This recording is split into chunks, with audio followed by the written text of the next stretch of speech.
Napakagandang pagmasdan tong mga alaga nilang bangus at tilapia, mga idol. So eto yung mga fry na pinapasok dito is inalagaan nila ng 6 months. So they are feeding them with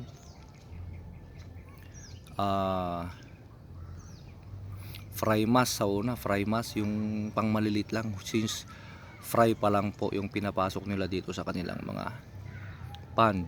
So nakikita nyo ang daming gumagalaw, lalaro. So after 6 months na pinapakain nila, before they're going to harvest this milk fish and tilapia, they are feeding them with yung lumot po para kakaiba yung lasa.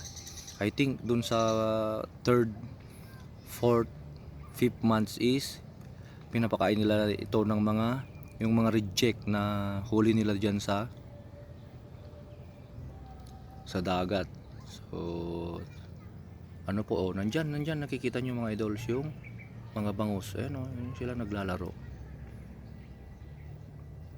So ito yung kabuhayan nila dito sa